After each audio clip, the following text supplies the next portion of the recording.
નવી નવી રેસીપીઓ જોવા માટે મારી ચેનલ હર્ષા કુકિંગ ગુજરાતીને સબસ્ક્રાઇબ કરો અને લાઈક પણ આપો.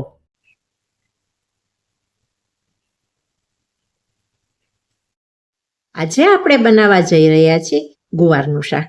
આ ગુવારનું શાક એટલું ટેસ્ટી અને જોરદાર બને છે કે રોટલી અને પરોઠા સાથે ખાવું હોય કે પૂરી સાથે ખાવું હોય, ઘટ ગ્રેવીવાળું આ શાક ટેસ્ટમાં ખૂબ જ સ્વાદિષ્ટ બને છે. તો ચાલો બનાવવાનું શરૂ કરીએ આજની રેસીપી. ગુવારનું શાક બનાવવા માટે અહીં મેં 150 ગ્રામ જેટલો ગુવાર લીધો છે અને આ ગુવારનો આગળ પાછળનો ભાગ કાઢી અને ગુવારને 2 ટુકડામાં કાપી લીધો છે. આ ગુવારના થોડા મોટા ટુકડા રાખવાના છે, નાના ટુકડા કરવાના નથી. લઈશું આપણે કુકર અને તેની અંદર આ ગુવારને આપણે બાફવાનો છે. ગુવારને એડ કરી દઈએ અને તેની અંદર આપણે માત્ર ગુવાર ડૂબે તેટલું જ પાણી એડ કરી દઈએ. વધારે પાણી ઉમેરવાનું નથી. ગુવાર ડૂબવો જોઈએ એટલું જ પાણી જોઈ શકાય છે. જો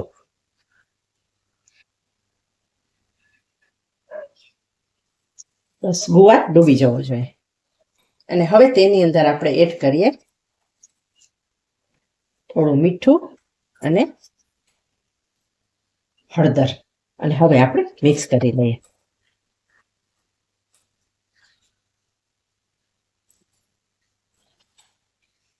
હવે આ ગુવારને આપણે 3 સીટી કરી અને બાફી લઈએ.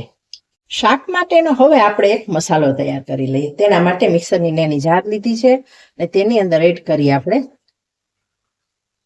1/2 ઇંચ આદુના ટુકડા, જેને મેં નાના ટુકડામાં કાપી લીધા છે. અહીં ગુવાર 200 ગ્રામ જ છે એટલે એ માપથી આપણે આદુ ને લસણ લીધું છે અને 4 કળી લસણ. તમારે વધારે કરવું હોય તો એ રીતે માપ પ્રમાણે તમે લઈ શકશો.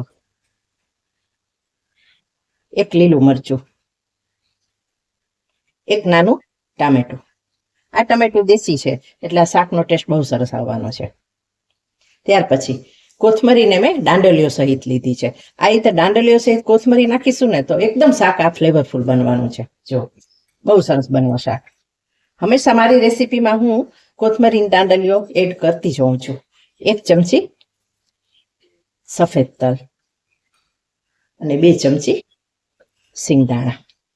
અહીં તલ અને સિંગદાણાને શેકેલા નથી, આપણે કાચા જ એડ કરીશું અને હવે આપણે પીસી લઈએ. અહીં મસાલાની પેસ્ટ તૈયાર થઈ ગઈ છે. આ પેસ્ટ બનાવવા માટે આપણે પાણીનો બિલકુલ ઉપયોગ કરેલો નથી. હવે આપણે આગળની પ્રોસેસ કરીએ. અહીં ત્યાં સુધીમાં ગુવાર પણ બફાઈ ગયો છે અને ઠંડો પણ થઈ ગયો. જુઓ ગુવારનો કલર પણ ચેન્જ થઈ ગયો છે. જો ભાંગી જાય છે. એ ગુવાર 3 સીટીમાં એકદમ સરસ બફાઈ ગયો છે. શાકનો વઘાર કરવા માટે અહીં મેં 2 ટેબલ સ્પૂન તેલ મૂકેલું છે. અહીં તેલ તમારે જો વધારે યુઝ કરવું હોય તો કરી શકો છો, પણ મેં 2 ટેબલ સ્પૂન જ લીધું છે. તેલ ગરમ થઈ ગયું છે, આપણે રાઈ એડ કરી દઈએ. અડધી ચમચી રાઈ અને અડધી ચમચી અજમા. ગુવારના શાકમાં હંમેશા અમારા ઘરમાં અજમાનો ઉપયોગ થાય છે, જીરાનો ઉપયોગ થતો નથી, પણ અજમાથી બનેલું શાક ટેસ્ટમાં બહુ સરસ લાગે છે. બંનેને આપણે ચટકવા દઈએ.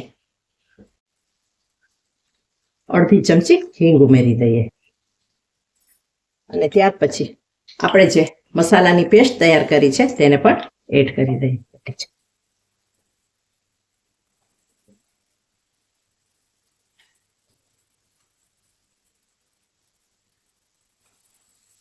ગેસની ફ્લેમને અત્યારે આપણે સ્લો રાખી દઈએ.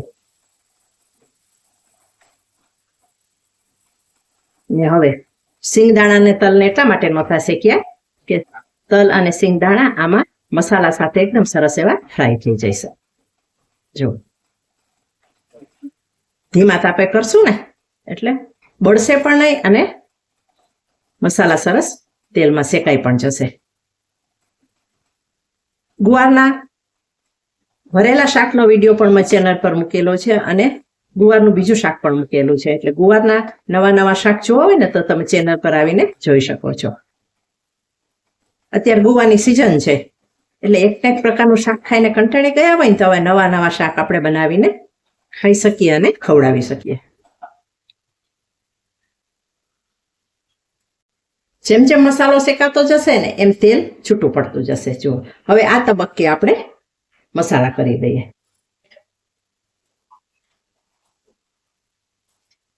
સ્વાદ મુજબ મીઠું એડ કરીએ. મીઠું આપણે ઓછું નાખીશું, ગુવાર બાફવામાં પણ આપણે નાખેલું છે. ત્યાર પછી એડ કરીએ આપણે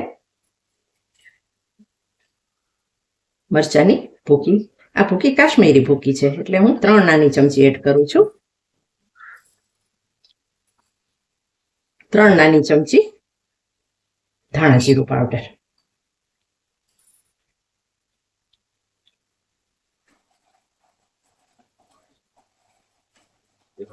મસાલાને પણ મિક્સ કરી લઈ. હવે આપણે હળદર એડ કરીશું. માત્ર અડધી ચમચીથી ઓછી હળદર એડ કરી દઈએ. હળદરને પણ મિક્સ કરી દઈએ. અને હવે મસાલાને આપણે સરસ રીતે ફ્રાય થવા દઈએ એટલે આ શાક આપણું ખૂબ જ ટેસ્ટી બને.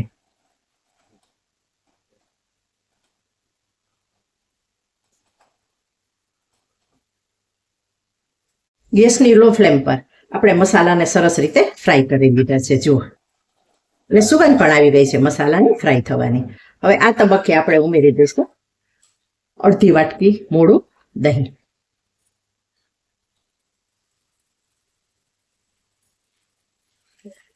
તમારે જો વધારે શાક હોય ને તો 1 આખી વાટકી ઉમેરી દેવાનું, પણ અહીં ગુવાર ઓછો છે એટલે અડધી વાટકી જ મેં ઉમેરેલી છે.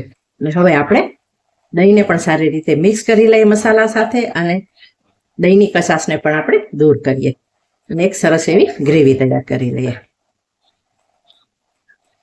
તમારા ઘરમાં જે મસાલા વધારે ખવાતા હોય કે ઓછા ખવાતા હોય એ રીતે તમે એડ કરી શકો છો. ઘણાના ઘરમાં વધારે તીખું ખવાતું હોય તો તીખી મરચાની ભૂકી એડ કરી શકાય. લસણ આદુ વધારે ખવાતા હોય તો એ રીતે એડ કરી શકાય છે. અહીં મને લાલ મરચાની ભૂકી થોડી ઓછી લાગે છે એટલે હું એડ કરું છું. 1 ચમચી ફરીથી ઉમેરી દઈએ. ટોટલ 4 નાની ચમચી આપણે લાલ મરચાની કાશ્મીરી ભૂકી ઉમેરી છે.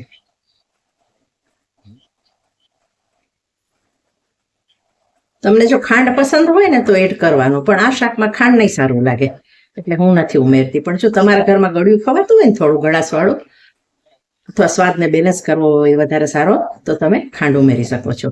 પણ આ શાક ટ્રેડિશનલી શાક છે એટલે એમાં ખાંડ ઉમેરાશે નહીં.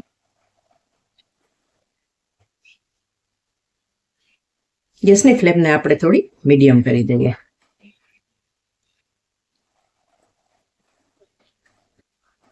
અને હવે આ ગ્રેવીમાંથી આપણે તેલને છૂટું પડવા દઈએ ત્યાં સુધી રાહ જોઈએ. જુઓ, ગ્રેવીમાંથી બધું જ તેલ છૂટું પડી ગયું છે એટલે ગ્રેવી આપણી કૂક થઈ ગઈ છે. હવે આપણે ઉમેરી દઈએ બાફેલો ગુવાર. આ ગુવારને આપણે જેટલું પાણી નાખેલું હતું ને પાણી સહિત જ એડ કરી દઈએ.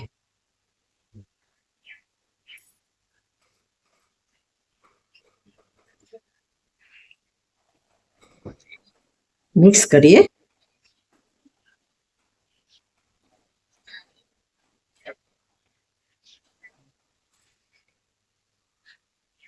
ત્યાર પછી ઢાંકી અને આપણે શાકને સીજવા દઈએ અને કૂક થવા દઈએ જેથી બધો મસાલો ગુવારની અંદર ચડી જાય. 5 મિનિટ પછી હવે આપણે ખોલીએ. વાવ, શાકનો લુક પણ સરસ છે અને સ્વાદમાં પણ આ શાક બહુ ટેસ્ટી છે. હવે ઉમેરીએ આપણે 1 પિંચ ગરમ મસાલો, થોડી કોથમરી. વિડીયો સારો લાગે તો વિડીયોને વધુને વધુ શેર કરજો, લાઈક કરજો, કોમેન્ટ કરજો અને જો તમે ચેનલ પર પહેલી વાર આવ્યા છો તો ચેનલને સબસ્ક્રાઈબ કરી દેજો. જો એકદમ ટેસ્ટી પરોઠા કે રોટલી સાથે ખાવાની મજા પડી જાય તેવું ગુવારનું મસાલાવાળું દહીંનું શાક. શાકને આપણે ગરમ ગરમ જ સર્વ કરીએ.